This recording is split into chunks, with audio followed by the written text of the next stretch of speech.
أهلا أحبائي حبيباتي، كيف نتوما؟ مزيانين بخير؟ نتمنى إن شاء الله تكونوا بألف خير يا رب.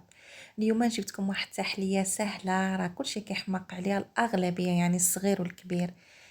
هي التحلية ديال الجعدة والليتشين أو الخيزو والبرتقال أو الجزر والبرتقال على حسب المناطق. كتجي كتحماق وسهلة، وهاد المكونات موجودة في كل بيت مغربي. يعني اذا ما لقيتيش البرتقال ضروري كتلقى الجزر، ومكونات بسيطه وكتجي بريستيج وكتجي غزاله. عملوها وراه ما تندموش عليها. والتزيينه هذيك حاجه اختياريه. يلا يلا ومعايا المقادير يلا احبائي. هنايا كناخدو كيلو ديال الجزر كنقطعوه كما بغيتو، حتى هو عيطيب في الماء، يعني يبدا يغلي صافي. هنا كنقطعو قطعات يعني رقيقه دائريه باش ما ياخدش معنا الطياب. تعملوا الكميه اللي بغيتو، المهم نعطيكم لاباس وانتم تعملوا الكميه اللي بغيتو. بطبيعه الحال كنقيوه وكنغسلوه.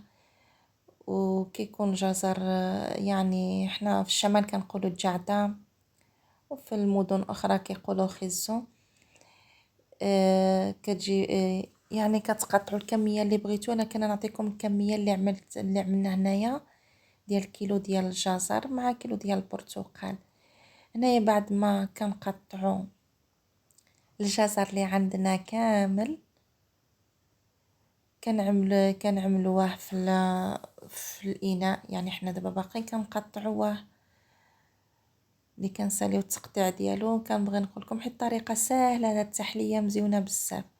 اللي كنقطعوه كامل سالينا بقيه الجزر نساليوها. كنخوضوا اناء، كسويله ولا طنجره صغيره ولا اي حاجه، وكنعملوا فيها الجزر ديالنا كامل.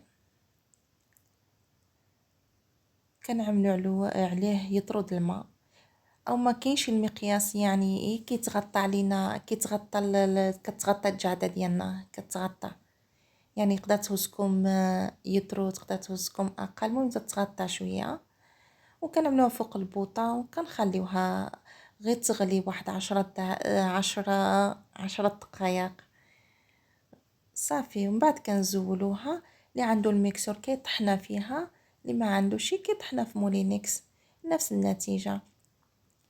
كطحنا في مولينكس. هنايا اللي عنده المولينكس ماشي ديال الدجاج، داك الغراف ديالها ماشي الدجاج، يخليها حتى تدفى عادي طحنا. واللي عنده الميكسور هذيك حاجه مزيانه دغيا، كطحن سخونه ولا بارده ما كاينش مشكله. هنايا كطحنا في الخلاط كهربائي تتخلط، تطحن مزيان. هاد التحليه صحيه بزاف. انا كانت حمقني الجعده والليتشين. اللي كنا صغارين كل بيت مغربي راه معروفه الجعده، كنا كنعملوها محبوكه مع الليتشين والقرفه. كتعجبني بزاف بزاف بزاف والله.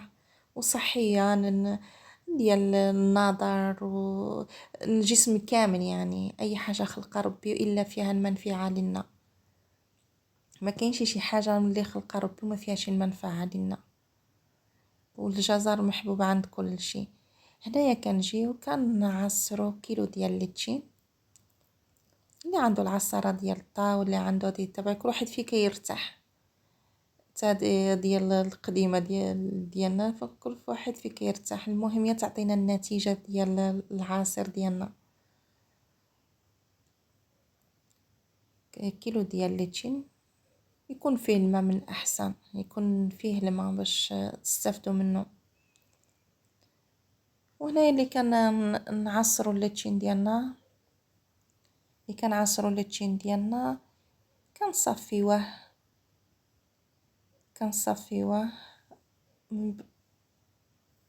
نصفيوه من داك اللي كينزل داك اللب ديالو هذا اللي كينزل معاه.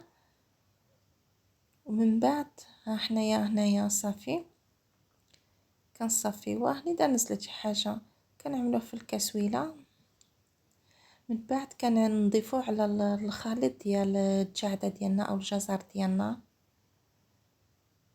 كنضيفو عليه الليتشين ديالنا. هنا كنضيفو عليه،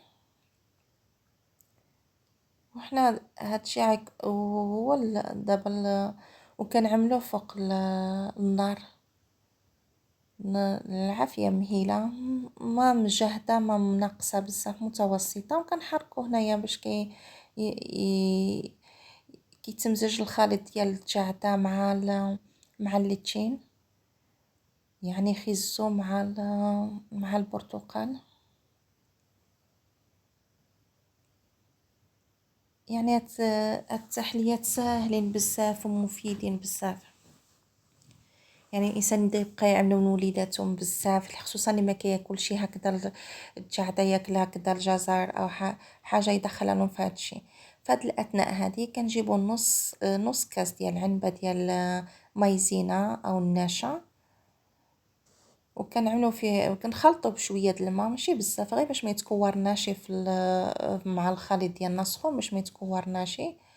وكنخلطو مايزينا مع الماء او النشا، من بعد عاد نضيفوها على الخليط ديال الجعده باش ما تكورناش في الكسويله.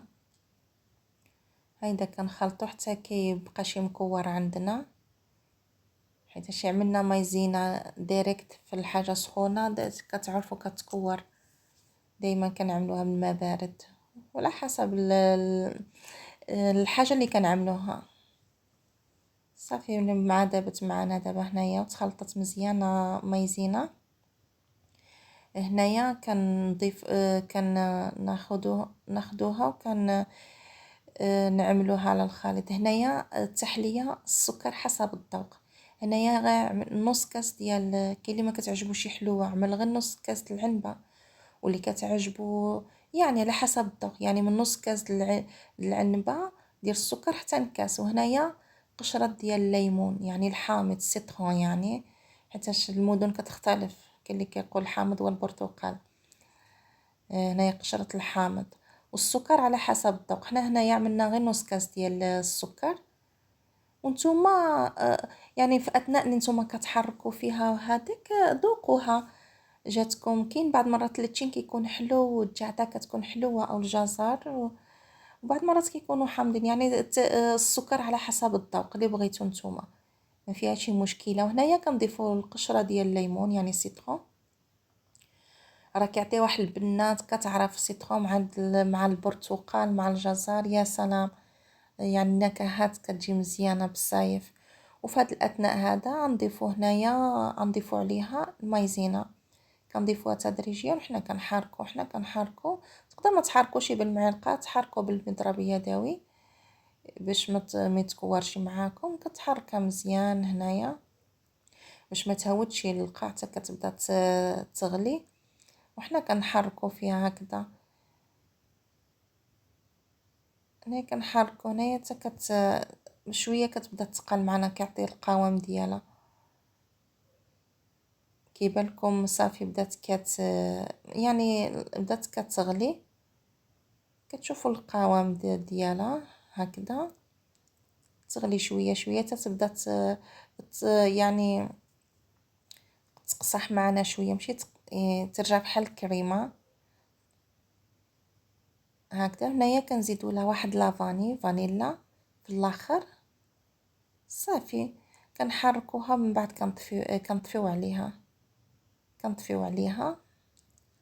راه تعجبكم بزاف هاد التحليه بالمقادير بسيطه، تقدر تخلق حاجه يعني بريستيج، حاجه مزيونه. والصحه ماشي غير المنظر، حتى الصحه يعني صحيه بزاف. وفي هاد الاثناء هذه تبارك الله كتخرج كميه، كنعملوها في زليفات على حسب، هادو زليفات كبيبرين وحتى الكويسنات كبيبرين.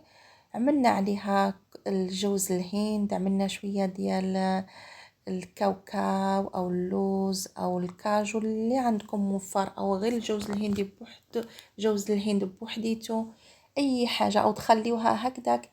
غير الانسان اللي كتكون شي حاجه عنده في الدار زايده كيبغي يزوق بها، وخاتخليها سامبل راه غزاله، ما تشبعوش منها ماشي مني. صدقوني عاد تعجبكم بزاف. وهيا يا سلام، نتمنى ان شاء الله ينال الفيديو ينال الاعجاب ديالكم في وصفة اخرى، وشكرا على المتابعة احبائي حبيباتي، مع السلامة.